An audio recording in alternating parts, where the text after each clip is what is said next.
20th century. When the Korean War ended, America was in a boom time. Jobs were plentiful as we used or exported everything we made.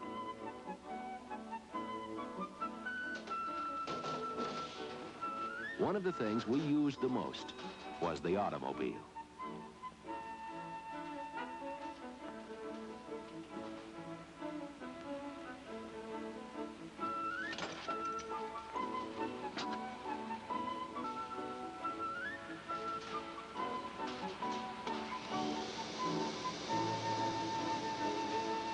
The cars of the 50s were inspired by our new jet fighters.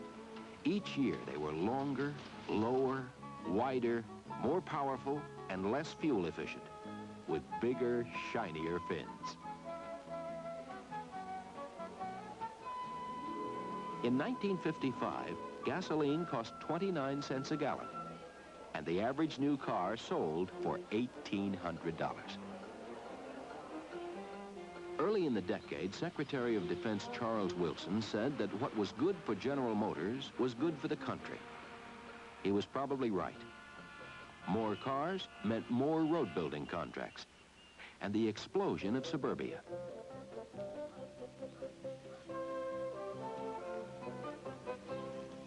Between 1948 and 58, builders sold 13 million new houses, practically all with knotty pine rumpus rooms and two-car garages. There was a sameness about our ranch-style and split-level homes, but we didn't care. Sameness was the code of the decade.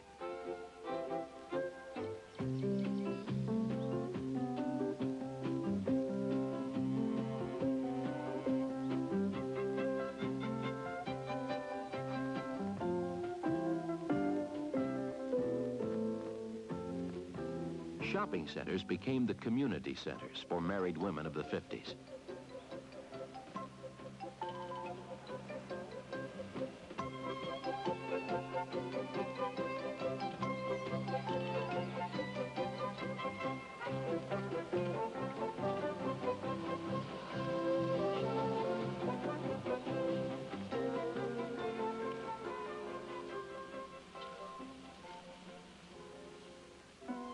Suburban housewives seemed very young, and many were. The average marriage age for women dropped to 20 during the decade. Most young women did not want careers. They wanted husbands. So women invested heavily in clothes and cosmetics, and dieted with Metrical, became Clairol blondes, and devoted themselves to helping hubby up the corporate ladder.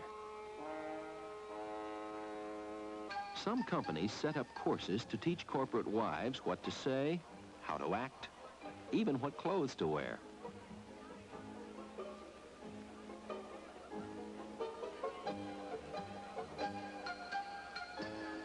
Businessmen had a dress code, too.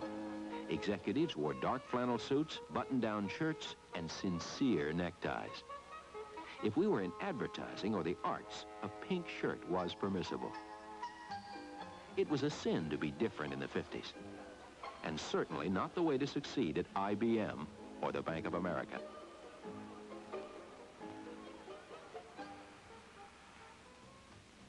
Advertising reached a new low in tastefulness in the 50s and screamed out at us from everywhere.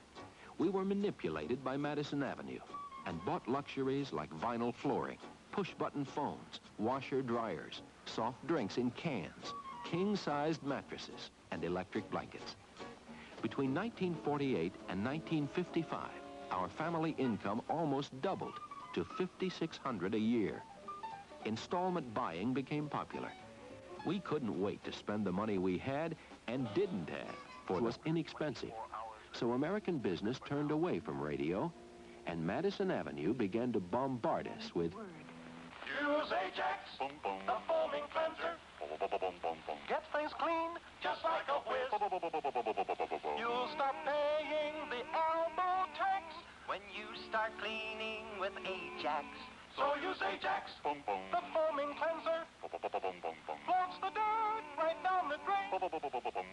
I'm a guy who likes to work on my car. I like to take it apart and put it back together. I get to working on it and forget where I am, what time it is. I even forget to eat. You don't forget to smoke, though. I always smoke when I work. They go together. Why Marlboro? I like things that are well designed. This box is interesting and practical. Would you recommend Marlboro to your friends? I already have. Oh, no. I'm Manners the butler, and I wish you'd try Kleenex table napkins. They won't slide off your lap. Really? Why, it's true. Why, they cling like cloth. And Kleenex table napkins are strong enough to last through the whole meal without shredding.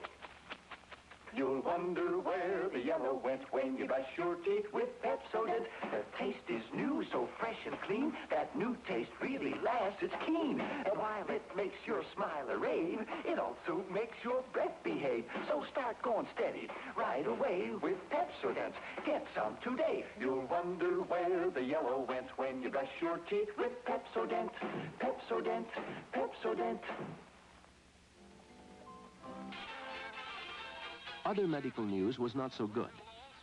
In 1953, smoking was first linked to cancer and heart disease. Cigarette consumption dipped for 2 years, but resumed its rise in '55 after the tobacco industry pumped millions into TV advertising for new filter tips. Promenade straight down the pike. It's time right now for a lucky strike.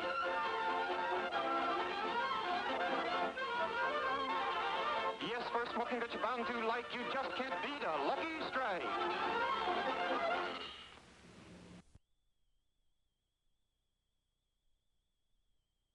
Families began to eat out more during the 50s. Most post-war houses were built without separate dining rooms.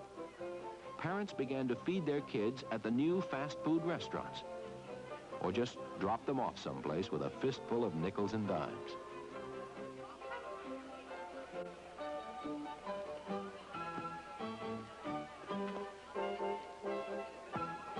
When we did stay home, we ate more and more artificially preserved junk food, which we boiled, toasted, popped in the oven, deep fried, or squirted out of cans. Teenagers of the 50s were mobile like their parents, and also had community centers. They hung around drive-in restaurants and drive-in theaters, any place with a parking lot. For suburban kids, school was still the social epicenter. During the 50s, almost every teenager belonged to some school-related something, and to someone. Grass was something we played on. A head was a captain, as in head cheerleader or head majorette. That's the way we played it during the 50s.